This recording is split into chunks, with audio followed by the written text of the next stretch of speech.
As the Geico Gecko would say, serendipity. Welcome back to F2W Tech. I'm your host Isaiah, and today I have a review for you guys on this baby right here. This is the Razer DeathAdder V2 Pro.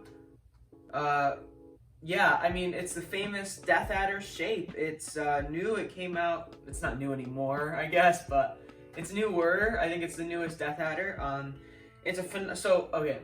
We're gonna start with the TLDW. So the too long didn't watch.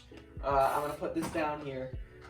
So it's a phenomenal gaming mouse that I would recommend, but it's not worth $150 without the dock, although it's normally found now on sale for $110 or $130, and for Prime Day it's actually $80 right now. As I'm making this video, the deal will probably be done by the time I post it. The connectivity is responsive and quick with the hyperspeed wireless. At 88 grams, it's pretty light, but nothing compared to absolute feathers like the GPX Super Light, Ultra Custom, etc. All the features are high quality ones with good switches, feet, etc. I do wish it was a little more grippy. You could get some Razer grip tape, but that could add a few grams to the weight. As an alternative, you could get the Model O wireless, GPX Super Light, Aerox 3 wireless, Viper Ultimate, or other mice that are a bit lighter, or cheaper and lighter. There's a lot of mice that are cheaper and lighter. I love the convenience of the charging dock, which is, I think, the best thing about this mouse. But if you can get the mouse and dock for a combined price of $150, you should cop that deal instantly, as it's cheaper than the other convenient charging option of Logitech PowerPlay, and it's better than like Qi charging with like the ROG Chakram and stuff like that. All right, now that the TLDW is done, we have another Razer product. Will this review be controversial? Maybe, because Razer has a lot of fanboys out there, including my friend Andreas, who was in the video that I did, the trivia PC game show thing. Luckily, I really do enjoy using the DeathAdder V2 Pro, so this will be an overall positive review. Following the legendary DeathAdder ergonomic shape, the DeathAdder V2 Pro is a relatively large mouse, measuring in at 127 millimeters by 61.7 millimeters by 42.7 millimeters, according to Razer's website. It does not have a large hump like some Logitech mice do, so this mouse is ideal for fingertip and palm grip, but not claw. The unboxing experience was quite strange. The box folds out in a counterintuitive fashion. This is not a very big deal, but Razer is a large company that could easily sort this out if they wanted to. Everything about this mouse is high quality. I like that it is decently light without having holes in it. It has 5 onboard memory profiles for gamers on the go, making it a solid choice for LAN events, for example. It can be connected via USB-C cable, Bluetooth, or my favorite, Razer's Hyperspeed Wireless, with the dongle included. Keeping with tradition, it features RGB lighting, although it's pretty subtle compared to gaudy mice like the Corsair Nightsword, which I've also reviewed. In terms of specifications, it has 8 programmable buttons, Razer's Focus Plus optical sensor, PTFE feet, 20,000 DPI, 1000 Hz polling rate, 650 IPS, 50G acceleration, 2nd generation Razer optical switches rated for 70 million clicks.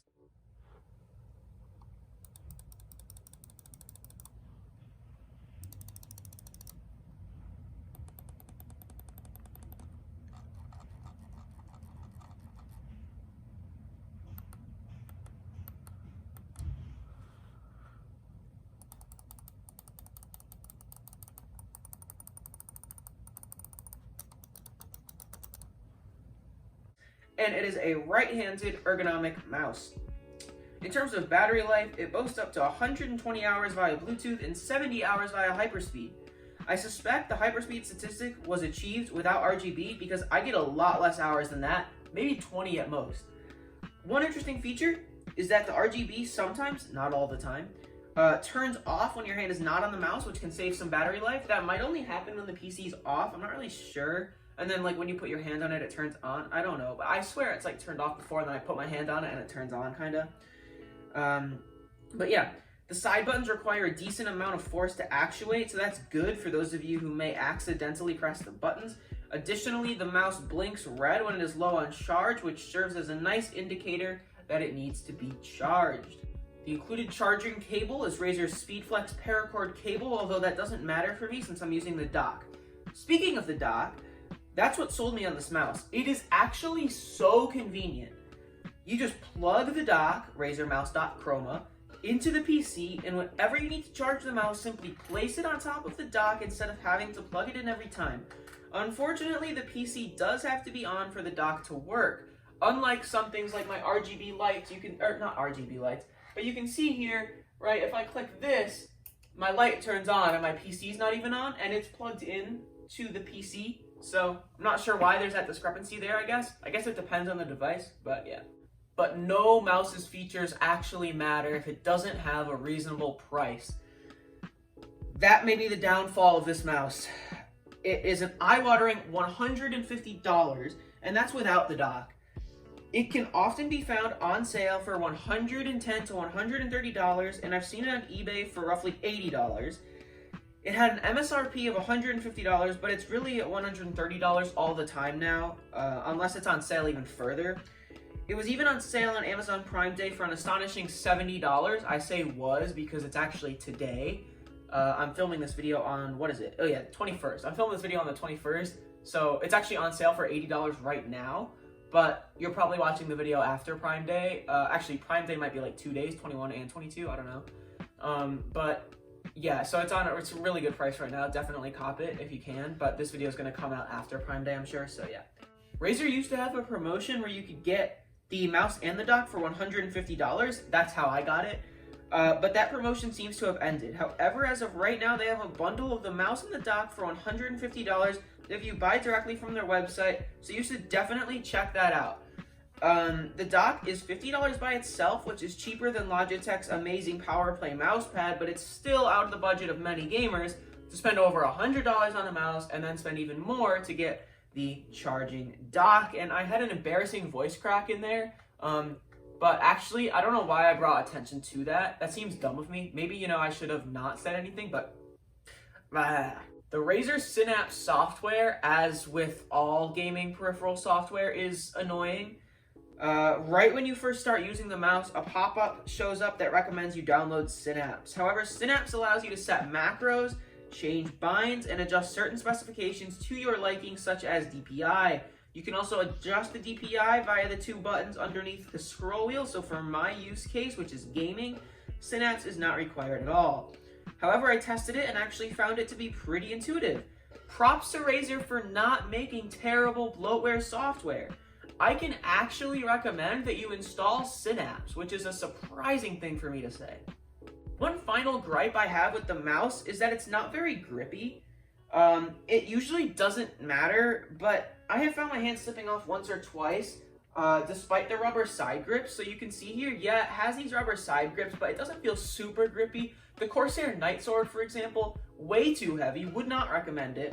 But I do like the shape, and it's incredibly grippy, so at least Corsair got that, right? Razer, not so much.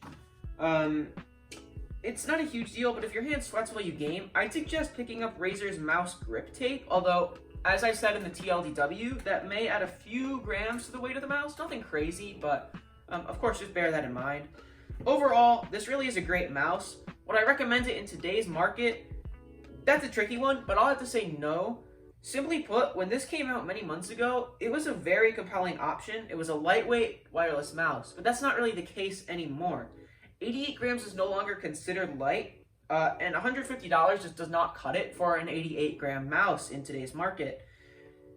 Despite its solid shape and specifications, I would recommend several mice over it due to value. I enjoyed its great gaming performance, which I have tested. It does have good gaming performance, but I can't justify the high price when there are cheaper, lighter mice out there. Mice I would recommend instead include the SteelSeries Aerox 3 Wireless, $100. Laureus Model O Wireless, $80. Ponage Ultra Custom Wireless Ergo or Sim, $90. Rocket Burst Core, $30. The Logitech G305 Lightspeed, $40. Razer Arachi V2, $70. And the Logitech G Pro X Superlight for $150. That'll do it for the review. Yeah, it's a good mouse, as I said, but I don't know, the price is a bit high. I'm sorry, Razer.